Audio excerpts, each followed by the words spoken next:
Well, let's get right into the playoffs because we do have a lot of other things to talk about. So let's get this basketball going. I do want to talk first about a team that was eliminated because I think things are getting thick in Utah. So the Jazz were eliminated by Luka and the Mavs, right? And now there's all these rumors going around that Donovan Mitchell and Rudy Gobert ain't jiving, that they are not on the best terms. We also now have heard that Quinn Snyder might want to hightail it to LA and coach the Lakers. So what's going on in Utah? And do you think that when there are these type of rumors that people don't get along, do you think that they can actually then affect play on the court?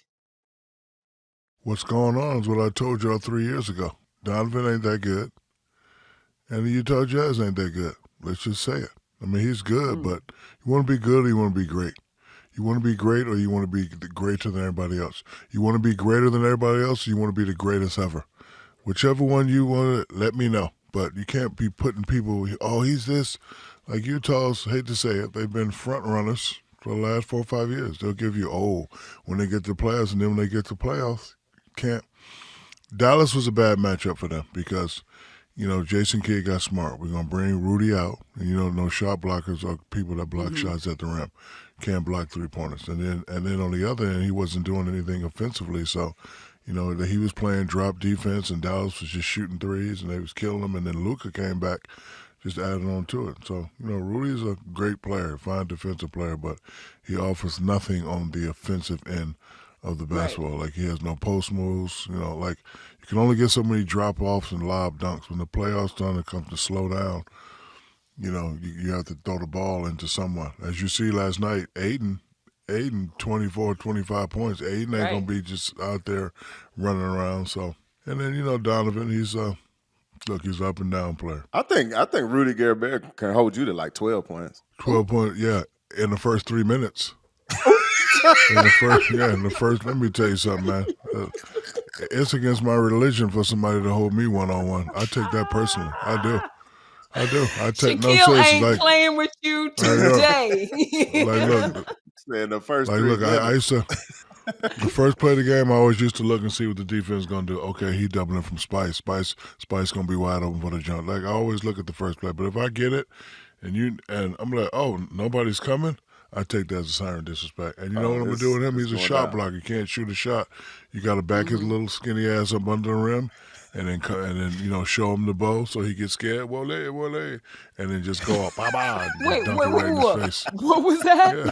Wole, creme brulee, French fries, French salad dressing. Brulee. Yes. Oh yeah. But I actually believe those rumors, and You believe them? Yeah, because I could tell they don't get along. Who do you side with? And if they can't coexist, who do you get rid of? Gotta get rid of Rudy, but who's gonna want to pay a guy all that money, a guy that can't score.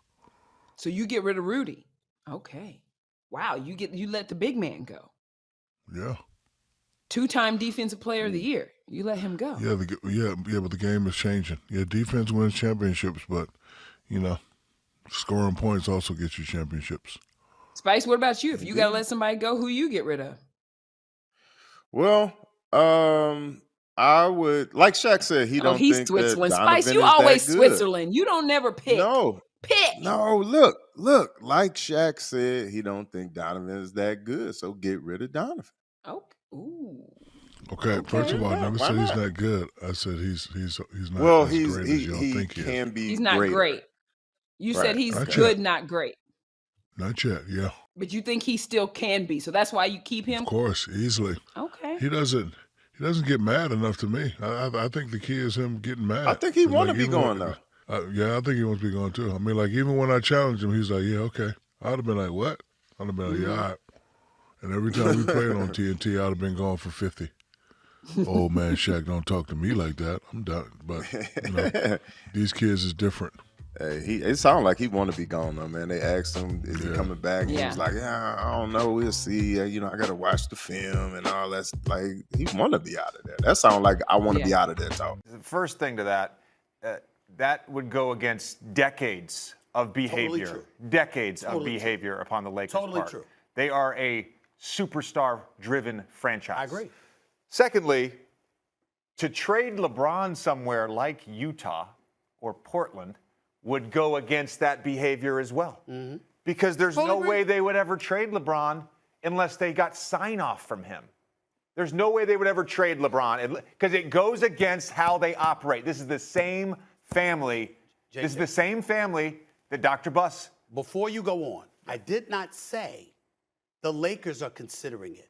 I said if I were the Lakers, 100%. I would be making these calls. Okay. So I'm asking you, if you're JJ, based on what I broke down about the team and what they got and what they don't have, what do you do? What gets me to my next point, which is basically, if you're a team looking to trade for LeBron James and you're going to give up all your young players like Miami, you mentioned Bam Adebayo. Not all of them. You think that getting LeBron James and giving up Bam makes Miami closer to winning a championship? They might. No. Cleveland. Jared Allen, Darius Garland, those guys, that's what they're building for the future.